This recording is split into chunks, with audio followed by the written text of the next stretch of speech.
ঠিক হাদির হত্যাকাণ্ডে প্রথম আলোর কোনো তাকে আক্রমণ করা যেতে পারে এরকম কোনো যুক্তি দেখি না। করলো কেন? তারা নির্বাচন বানচালের ষড়যন্ত্র করছে এরকম করে কেউ বললে তার সাথে আমি কোনো তর্ক করবো না, এটাই হয়তো ঠিক। কিন্তু এইটুকু তো বলাই যায় যে এই সমস্ত তৎপরতা শেষ পর্যন্ত পরিস্থিতি তৈরি করে ফেলতে পারে যাতে নির্বাচন করা যাবে কি যাবে না। হয়তো এরাই একসময় আবার দাবি তুলবে যে না, এখন নির্বাচন করা যাবে না, অথবা সরকার ধরে নির্বাচন করা যাবে না। উদ্বেগের বিষয়। হাদি একজন অসাধারণ যোদ্ধা ছিল।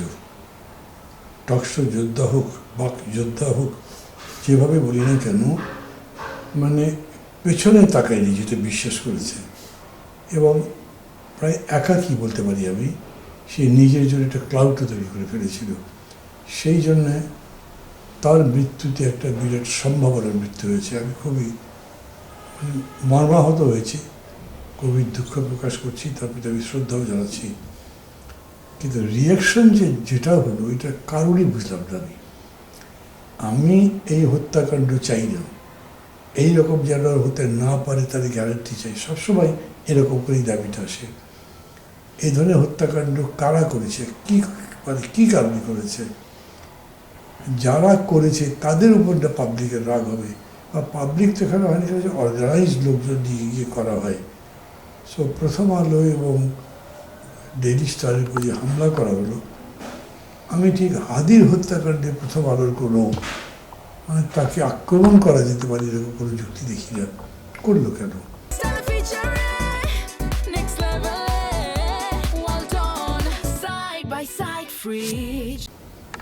তেমনি উদীচিতে হামলা, ওটা তো আরও আমি একেবারে একটা সাংস্কৃতিক সংগঠন।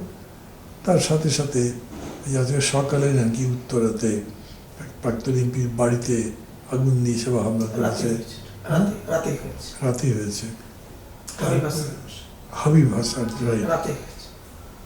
তারপরে নুরুল কবির, কিংবা এই যে আমাদের সাংবাদিক শহীদুল আলম, এটা একদম খুবই বিশ্ববাদ বিষয় যে নুরুল কবির বা শহীদুল আলমের তো ওই অর্থে পলিটিক্যাল আইডেন্টিটি নাই। তারা হলো রিয়েল অ্যাক্টিভিস্ট, পাবলিক ইন্টেলেকচুয়াল টাইপের। তাদের উপরে যখন হামলা হয় তখন তো এটা একটা খুবই ডেঞ্জারাস শক্তি ভাবতে হবে। এইটা যে কেবল রাগের বশবর্তী হয়ে করেছে, তাহলে দেখেন আপনি সিরিজ যদি দেখেন, একই প্যাটার্নের, একই চিন্তার, একই চরিত্রের লোকগুলো বা ইনস্টিটিউশনের উপরে আক্রমণ করা হয়েছে।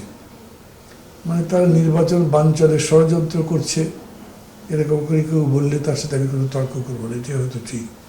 কিন্তু এইটুকু তো বলাই যায় যে এই সমস্ত তৎপরতা শেষ পর্যন্ত পরিস্থিতি তৈরি করে ফেলতে পারে যাতে নির্বাচন করা যাবে কি যাবে না। হয়তো এরাই একসময় আবার দাবি তুলবে যে না, এখন নির্বাচন করা যাবে না, অথবা সরকার ধরে নির্বাচন করা যাবে না। উদ্বেগের বিষয়।